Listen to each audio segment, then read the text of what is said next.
Hello students, welcome to constant exam GK. क्या आप भी आरआरबी ग्रुप डी एग्ज़ाम की तैयारी कर रहे हैं तो ये वीडियो आपके लिए काफ़ी इंपॉर्टेंट है, क्योंकि क्या बायोलॉजी का चैप्टर मानव रक्त एवं रक्त वर्ग, इससे रिलेटेड जितने भी इम्पॉर्टेंट एमसीक्यूज़ हैं उन सभी को प्रीवियस ईयर क्वेश्चंस और जितने भी इम्पॉर्टेंट क्वेश्चंस हैं उन सभी को लिया गया है और इन सभी का विद फैक्ट्स मैं समझाऊंगा इस वीडियो में। काफ़ी इम्पॉर्टेंट वीडियो है आपके लिए और आपके एग्ज़ाम पॉइंट ऑफ व्यू से, और अगर आप किसी भी मीडियम से तैयारी कर रहे हैं तो ये वीडियो आपके लिए सूटेबल होगा। तो चलिए ना टाइम वेस्ट किए वीडियो करते हैं स्टार्ट। पहला क्वेश्चन है, रक्त किस प्रकार का ऊतक है? राइट आंसर ऑप्शन सी, द्रव्य संयोजी ऊतक है।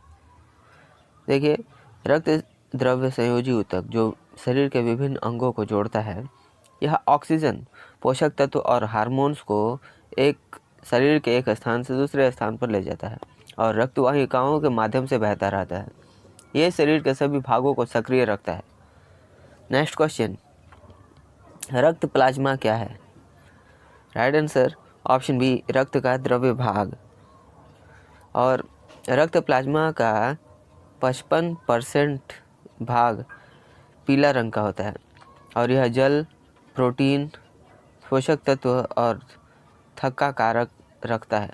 थक्का कारक हटने पर सीरम बन जाता है और यह रक्त का मुख्य द्रव घटक है।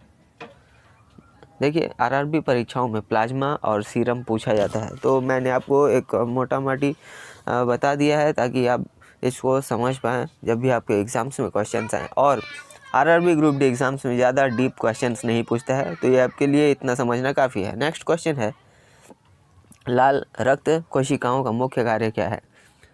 Option C, RBC, red blood cells इसका फुल फॉर्म होता है। और आरबीसी फेफड़ों में ऑक्सीजन ले जाती है। इन्हें इरिथ्रोसाइट्स कहते हैं। हीमोग्लोबिन ऑक्सीजन बांधता है और ये लाल अस्थि मज्जा में बनती है। नेक्स्ट क्वेश्चन है, हीमोग्लोबिन में कौन सा तत्व पाया जाता है? ऑप्शन सी, लोहा। हीमोग्लोबिन में लोहा ऑक्सीजन बांधने में सहायक है। लोहे की कमी से एनीमिया हो जाता है और आरबीसी में हीमोग्लोबिन 97% तक होता है। यह लाल रंग प्रदान करता है। नेक्स्ट क्वेश्चन है, आरबीसी कहाँ बनती है? ऑप्शन सी, लाल अस्थि मज्जा में। वयस्कों में लाल अस्थि मज्जा में बनती है। भ्रूण में यकृत स्प्लीन में बनती है और हेमेटोपोइसिस प्रक्रिया से बनती है। तिल्ली में नष्ट हो जाती है। नेक्स्ट क्वेश्चन, तिल्ली को क्या कहते हैं? ऑप्शन बी, रक्त बैंक। जी हाँ, blood bank. Option B is the right answer. तिल्ली होती है जो पुरानी आरबीसी नष्ट करती है और यह रक्त भंडारण करती है। रक्त बैंक के नाम से जाने जाते हैं और यह थक्का प्रक्रिया में सहायक है। नेक्स्ट क्वेश्चन, रक्त थक्का बनने में कौन सा विटामिन सहायक है? ऑप्शन डी, विटामिन के। विटामिन के थक्का कारक बनाता है और इसकी कमी से रक्तस्राव होता है। कैल्शियम भी थक्के में सहायक है। फाइब्रिनोजेन प्रोटीन बदलता है इसमें। हेपारिन का कार्य क्या है? ऑप्शन सी, थक्का रोकना। Option C is the right answer. Heparin प्राकृतिक एंटीकोएगुलेंट है और रक्त वाहिकाओं में थक्का रोकता है। चिकित्सा में उपयोग होता है और यह प्राकृतिक रूप से बनता है। नेक्स्ट क्वेश्चन, रक्त समूह की खोज किसने की है? तो राइट आंसर होगा option C, Karl Landsteiner. Option C is the right answer. Karl Landsteiner ने यह ABO प्रणाली खोज की और कब? तो 1901 में ये खोज हुई थी और यह रक्त आदान सुरक्षित बनाया। नोबेल पुरस्कार मिला इसी के लिए इन्हें। नेक्स्ट क्वेश्चन है, मानव रक्त का पीएच मान क्या है? राइट आंसर होगा ऑप्शन सी, 7.4। जी हाँ, यह थोड़ा क्षारीय है। इसमें परिवर्तन हानिकारक है। बाइकार्बोनेट बफर प्रणाली नियंत्रित करती है और एंजाइम कार्य के लिए इसमें आवश्यक है। नेक्स्ट क्वेश्चन है, सामान्य WBC वाइट ब्लड सेल्स की संख्या RBC यानी रेड ब्लड सेल्स से कैसे होती है? ऑप्शन बी, कम होती है।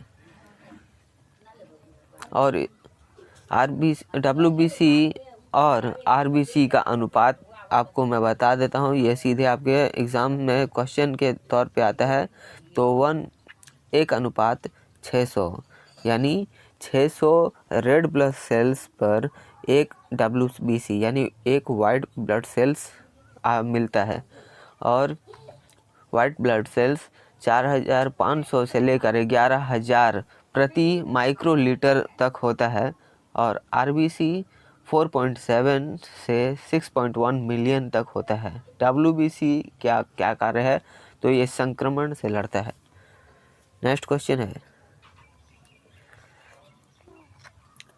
बी रक्त समूह वाले व्यक्ति में सीरम एग्लूटिनिन क्या है? ऑप्शन ए, केवल अल्फा।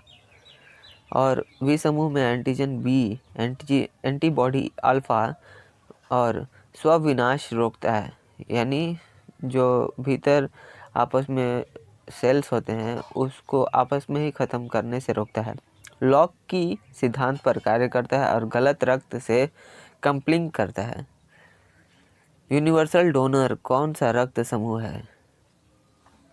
राइट आंसर होगा ऑप्शन सी, O-।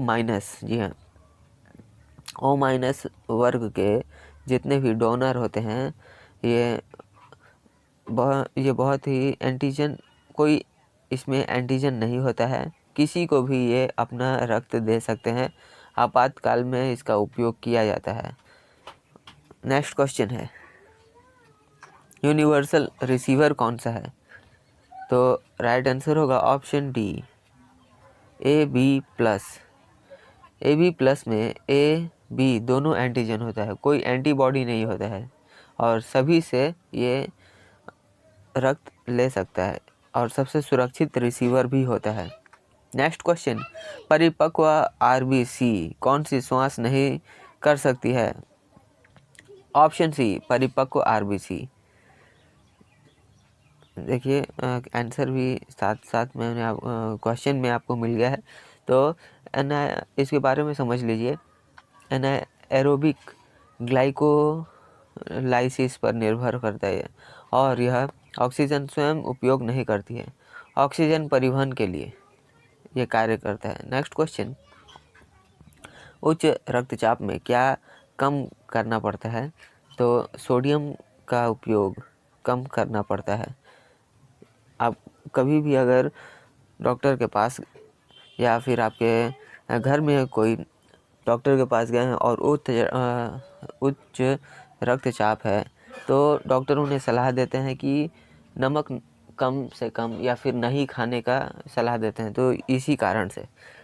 और उच्च सोडियम जल प्रतिधारण बढ़ाता है, रक्त मात्रा भी बढ़ता है इससे, और नमक कम करने और फल सब्जियां अधिक खाने को रिकमेंड किया जाता है, इसलिए उच्च रक्तचाप में सोडियम कम करने को कहा जाता है। नेक्स्ट क्वेश्चन है, बॉम्बे रक्त समूह क्या है? ऑप्शन सी, HH ग्रुप। 1952 में भारत में खोजा गया था। ये कब खोजा गया था? तो 1952। और H एंटीजन की कमी होती है जिससे कि ABO को ये दे सकता है। ये एंटीजन ABO से अलग होता है और भारत में अधिक पाया जाता है। नेक्स्ट क्वेश्चन है, एक यूनिट रक्त कितने लोगों को बचा सकता है? ऑप्शन सी, 3 लोगों को। रक्त को 4 भागों में विभाजित किया गया है, इसमें RBC, WBC, प्लाज्मा और प्लेटलेट्स शामिल हैं। 3-4 जीवन ये बचाता है और वर्ष में 4 बार दान किया जा सकता है। सबसे बड़ी धमनी कौन सी है? ऑप्शन सी, महाधमनी। महाधमनी हृदय से निकलती है, 1 फुट लंबी, 1 इंच व्यास, शरीर को रक्त वितरित करती है और इसे मुख्य धमनी भी कहते हैं। उत्तक प्लाज्मिनोजेन एंजाइम का उपयोग किसमें किया जाता है? राइट आंसर ऑप्शन ए, रक्त थक्का घोलना। हृदयाघात में थक्का घोलता है और प्लाज्मिन में बदलता है। फार्मा उद्योग में यह कार्य के लिए यूज़ किया जाता है और रक्त वाहिकाओं द्वारा बनता है। सो स्टूडेंट्स, ये थे आज के हमारे जितने भी इंपॉर्टेंट क्वेश्चंस थे उन सभी को मैंने इस वीडियो में कवर किया है। वीडियो से आपको थोड़ी भी हेल्प मिली है, वीडियो पर एक लाइक ज़रूर करिएगा। चैनल पर नए हैं तो चैनल को भी ज़रूर सब्सक्राइब कर लीजिएगा, क्योंकि इस तरह के वैल्यूएबल वीडियोज़ मैं आपके लिए हमेशा बनाते रहता हूँ, जो कि आपके एग्ज़ाम पॉइंट ऑफ व्यू से डायरेक्ट क्वेश्चन बनते हैं। तो अगर आपने हमारे पिछले टॉपिक्स पर बने हुए वीडियोज़ को नहीं देखा है तो आप हमारे चैनल पर जाकर चेकआउट करिए और उन जितने भी टॉपिक्स पर मैंने वीडियो बनाए हैं उन सभी को प्लेलिस्ट के माध्यम से कवर करिए। तो मिलते हैं नेक्स्ट वीडियो में, तब तक के लिए कीप वॉचिंग, कीप प्रिपेयरिंग।